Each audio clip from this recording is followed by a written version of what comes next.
तर या सगळ्याचा आढावा आपण बघणारच आहोत। दरम्यान पुढच्या महत्त्वाच्या बातमीकडे वळूया। उल्हासनगर महापालिकेची निवडणूक जाहीर झाली आणि राजकीय मंडळी कामाला लागली। शहराचा विकास केल्याचा दावा सत्ताधाऱ्यांकडून करण्यात आलाय, तर शहराचा विकास रखडल्याचा आरोप विरोधकांकडून करण्यात आलाय। सत्ताधारी आणि विरोधकांनी काय दावे प्रतिदावे केलेत बघूया। सर्वसामान्यांना आरोग्याच्या सुविधा देखील मिळत नाहीत। तुम्हाला काय वाटतंय, सत्ताधाऱ्यांनी सर्वसामान्यांसाठी काही दिलंय का? नाही, सर्वप्रथम तर एक मला गोष्ट मागे न्यायची आहे की आता टीम ओमी कलानीने जे भाजपवर विरोध केले ते ठीक आहे, आम्हाला मान्य आहे, पण हे काय सोयीचं राजकारण आहे।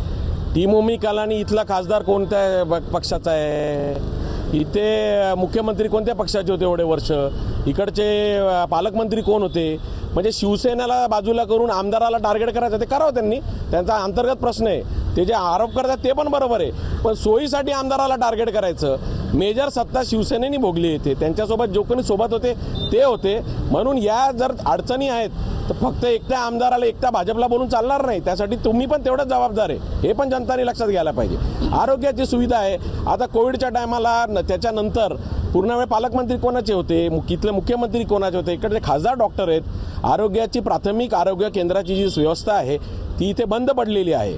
एक हॉस्पिटल जो दिलेला आहे तो पण त्यांच्या निकटवर्तीयाला जो चालवायला दिला आहे, आजच्या तारखेला त्याला सगळ्या ॲग्रीमेंटमध्ये छोट्यातले छोटे आजार करायचे, तरी तो फक्त मेजर आजार जे तुमच्या योजनेमध्ये होतात तेवढेच करत आहे। आरोग्याचा इथे बोजवारा आहे, भ्रष्टाचाराचा हे माहेरघर आहे, पाण्याची इथे बिकट परिस्थिती आहे, मूलभूत सुविधापासून आम्ही लांब आहे। भ्रष्टाचारांचं माहेरघर म्हणून काँग्रेसचे पदाधिकारी सांगतायत, तुम्हाला काय वाटतंय, हे सगळं सत्य आहे? तुम्हाला मी अगोदरच बोललो, इथे फक्त भाजपच्या, शिवसेनेच्या, राष्ट्रवादीच्या पदाधिकाऱ्यांचा विकास झाला आहे, नेत्यांचा विकास झाला आहे, शहरातल्या नागरिकाला आजपर्यंत काही मिळालेलं नाही। आता एक शिंगानिया स्कूलच्या नावाखाली स्कूल आणले, ती जागा महापालिकेची, तिथे गरीब मुलांसाठी स्विमिंग पूल होता, पण 20 रुपयामध्ये मुलगा पोहायला शिकत होता, ते विराट आंबेच्या नावाने यांनी दिलं।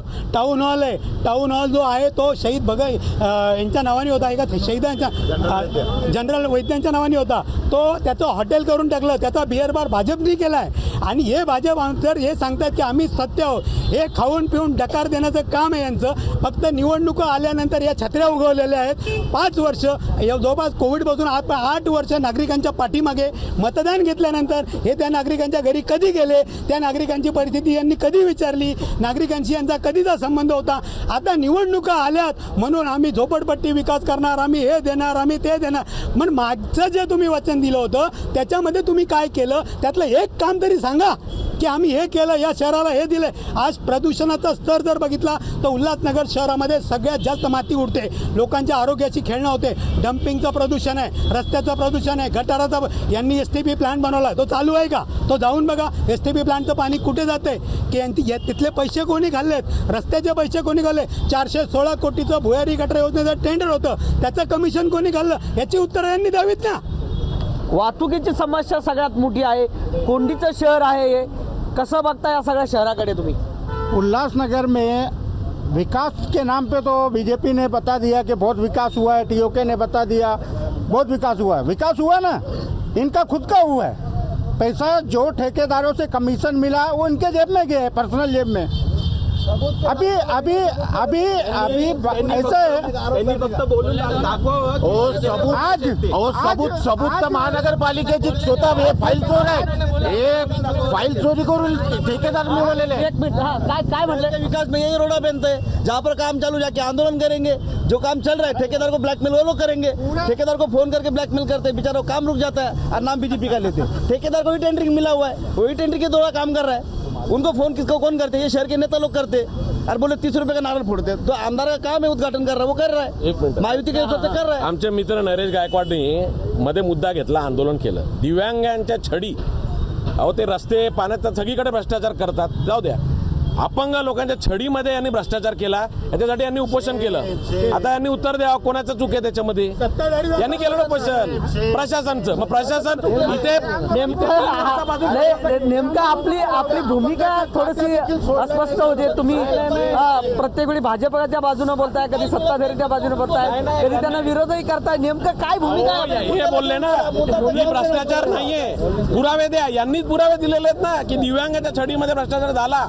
मग सत्ताधारी, आज प्रशासक इथे आहे, प्रशासक आहे म्हणजे प्रशासनाचा राज आहे, म्हणजे सत्ता कोणाची आहे? भाजप आणि शिवसेनेची सत्ता आहे महाराष्ट्रात. गायकवाडनी विषय घेतला, मग बाकीचे कुठे गेले ते पक्षाची लोक? का त्यांनी पाठपुरावा केला नाही? फक्त नरेश गायकवाडनी घेतला. हे जे बोलताय ठेकेदाराला ब्लॅकमेल करतात, कोण करतात? त्यांची माणसं नाहीयेत, नावं जाहीर करावीत त्यांनी. विनाकारण विरोधकांवरती आरोप करण्यापेक्षा त्यांनी नावं जाहीर करावीत ना. त्यांनी नावं का नाही जाहीर करत? यांनीच पैसे खाल्ले. पॅनल क्रमांक 17 सांगतात आहे 2.5 करोड रुपयाच्या वर 25 करोडचा निधी अजित पवार साहेबांनी पाठवला. तर 25 करोडचा निधी कुठे उपयोगी केला त्यांनी सांगावं. दुसरं सांगतात की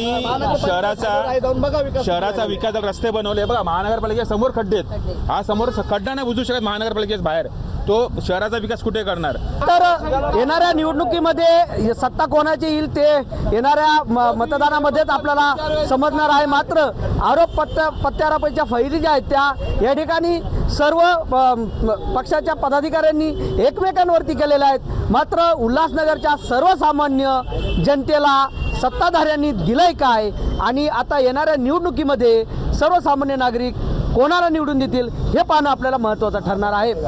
सुरेश काडे, एबीपी माझा, उल्हासनगर. एबीपी माझा, उघडा डोळे बघा नीट.